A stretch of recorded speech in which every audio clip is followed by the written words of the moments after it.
एक नदी के किनारे बहुत ही घना बरगद का पेड़ था। उस पर एक बुद्धिमान गिद्ध रहता था। पास ही एक बिल में एक सियार रहता था।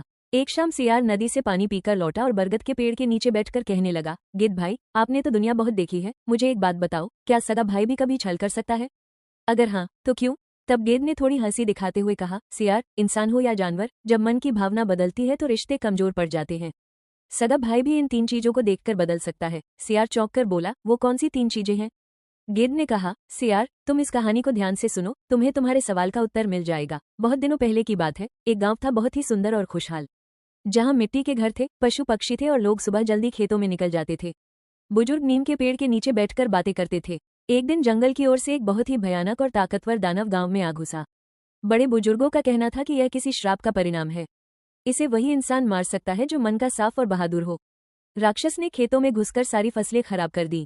जब सुबह गांव के लोग खेतों में गए तो सब रोने लगे और आसमान की तरफ देखकर बोले, हे भगवान, ये क्या अनर्थ हो गया। अगले दिन उस दानव ने 2 गाय और उनके बछड़ों को मार डाला। तीसरे दिन एक किसान को मार दिया और चौथे दिन एक बच्चे को उठाकर ले गया। गांव में ऐसा सन्नाटा छा गया जैसे कोई रहता ही न हो। लोग अपने जानवरों को छुपाने लगे और घरों के दरवाजे बंद कर लिए। गांव के लोग राजा के महल गए और अपनी परेशानी बताई। राजा ने घोषणा की, जो कोई भी उस राक्षस को मारेगा उसे मैं बहुत धन दूंगा। लेकिन कोई युवक आगे नहीं आया। राजा को लगा कि सिर्फ धन से बात नहीं बनेगी, तो उन्होंने फिर घोषणा की, जो युवक उस राक्षस को मारेगा उसे मेरी इकलौती बेटी राजकुमारी से विवाह का अवसर मिलेगा और साथ ही आधा खजाना भी। उससे गांव में 2 भाई रहते थे जो बहुत गरीब थे।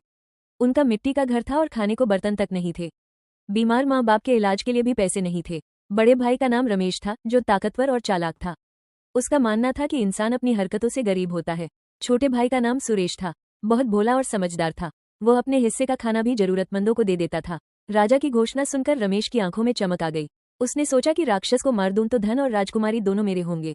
वहीं सुरेश ने सोचा कि अगर मेरी जान गांव के लोगों के काम आ पाए तो इससे अच्छी बात क्या होगी।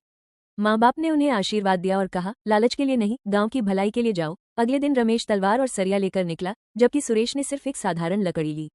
राजा ने कहा कि तुम दोनों अलग अलग दिशाओं में जाओगे। रमेश बाजार के रास्ते गया और वहां मदिरा पीकर बैठ गया। सुरेश जंगल की तरफ गया, जहां उसे एक बूढ़ा साधु मिला।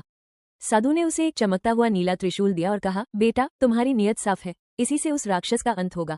आगे जाकर जब दानव सुरेश के सामने आया तो सुरेश ने हिम्मत जुटाई और वो त्रिशूल राक्षस के सीने में उतार दिया। राक्षस मर गया। सुरेश उसे कंधे पर उठाकर महल की तरफ चल पड़ा। रास्ते में रमेश ने उसे देखा और सोच में पड़ गया। उसने सुरेश को मीठी बातों में फंसाया और पानी में मदिरा मिलाकर पिला दी।